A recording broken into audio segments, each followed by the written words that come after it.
రాజకీయంగా వారిద్దరూ బద్ధశత్రువులు. గతంలో రేవంత్ రెడ్డిని జైలుకు పంపించిన చరిత్ర కేసీఆర్ సొంతమని చెప్పాలి. ఆ కసి మీదనే కేసీఆర్ను ఓడించి సీఎం అయిన చరిత్ర రేవంత్ రెడ్డిది. వీరిద్దరి వైరం గురించి ప్రత్యేకంగా చెప్పాల్సిన పనే లేదు. కానీ అసెంబ్లీలో మాత్రం ఈ శషబిషలు ప్రతీకారాలకు తావు లేకుండా ఓ అరుదైన దృశ్యం కనిపించింది. బయట విపరీతంగా తిట్టుకునే వీరిద్దరూ రేవంత్ రెడ్డి చొరవతో అసెంబ్లీలో షేక్ హ్యాండ్ ఇచ్చుకునే వరకు పరిస్థితి వెళ్ళింది. తెలంగాణ శీతాకాల అసెంబ్లీ సమావేశాల తొలి రోజే అందరి దృష్టిని ఆకర్షించిన ఘటన చోటు చేసుకుంది.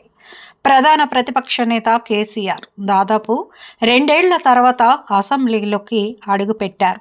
అయితే కేసీఆర్ అసెంబ్లీలో తన సీట్లో కూర్చున్న వేళ ముఖ్యమంత్రి రేవంత్ రెడ్డి ఆయన వద్దకు వెళ్ళి పలకరించిన తీరు ఇప్పుడు హాట్ టాపిక్గా మారింది. సాధారణంగా సభలో ముఖ్యమంత్రి సీటు వద్దకు వెళ్ళి ఇతర నేతలు పలకరించడం ఆనవాయితీ. కానీ అందుకు భిన్నంగా ముఖ్యమంత్రి రేవంత్ రెడ్డి తన హోదాను పక్కన పెట్టి నేరుగా ప్రతిపక్ష నేత కేసీఆర్ కూర్చున్న సీటు వద్దకు వెళ్ళారు. కేసీఆర్ను ఆప్యాయంగా షేక్ హ్యాండ్ ఇచ్చి ఆయన ఆరోగ్య పరిస్థితిని అడిగి తెలుసుకున్నారు. రేవంత్ రెడ్డి వెంట మంత్రులు, ప్రభుత్వ విప్ ఆది శ్రీనివాస్, ఇతర ఎమ్మెల్యేలు కూడా కేసీఆర్ను మర్యాదపూర్వకంగా పలకరించారు. రాజకీయ వైరం ఉన్నప్పటికీ సభలో పాటించిన ఈ కనీస మర్యాద సోషల్ మీడియాలో విపరీతంగా వైరల్ అవుతోంది. కేసీఆర్ ఎప్పుడెప్పుడు అసెంబ్లీకి వస్తారా అని గత కొంతకాలంగా ప్రభుత్వం, ప్రజలు ఎదురు చూస్తున్నారు. రేవంత్ రెడ్డి కూడా పలుమార్లు కేసీఆర్ గారు సభకు రావాలి, తన అనుభవంతో మాకు సలహాలు ఇవ్వాలని కోరుతూ వచ్చారు. నేడు సభకు వచ్చిన కేసీఆర్ బిజినెస్ అడ్వైజరీ కమిటీ సమావేశంలో పాల్గొన్నారు. అయితే సభ ప్రారంభమైన కొద్దిసేపటికే, అంటే కేవలం 10 నిమిషాల్లోపే ఆయన అసెంబ్లీ నుంచి నిష్క్రమించడం అందరినీ ఆశ్చర్యపరిచింది.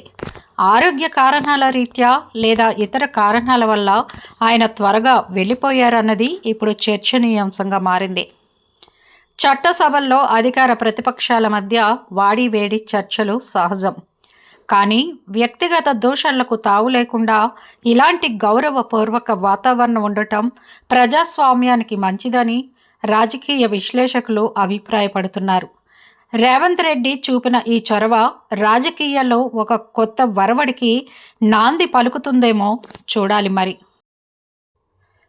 బీఆర్ఎస్ అధినేత కేసీఆర్ను రేవంత్ రెడ్డి పలకరించడంపై ఆయన కుమారుడు, మాజీ మంత్రి, బీఆర్ఎస్ వర్కింగ్ ప్రెసిడెంట్ కేటీఆర్ తాజాగా స్పందించారు.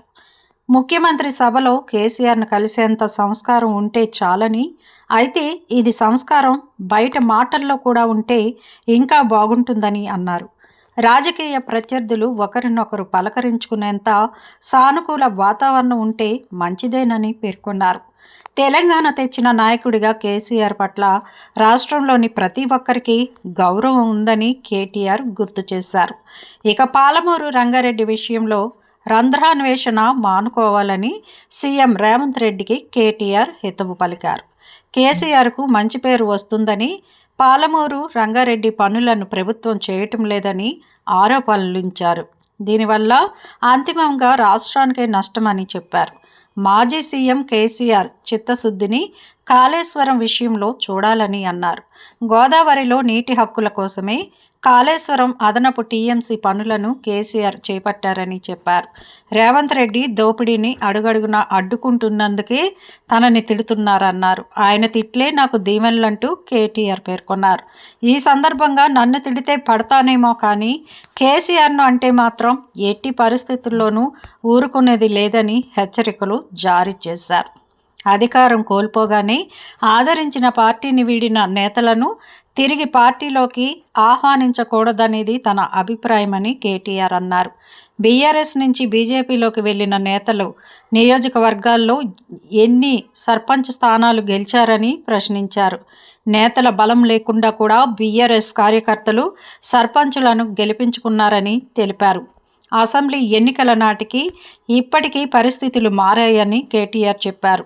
సర్పంచ్ ఎన్నికల్లో ఎదురైన వ్యతిరేకతను దృష్టిలో పెట్టుకుని కాంగ్రెస్ సర్కారు ఎంపీటీసీ, జడ్పీటీసీ ఎన్నికలు పెట్టడం లేదని విమర్శించారు.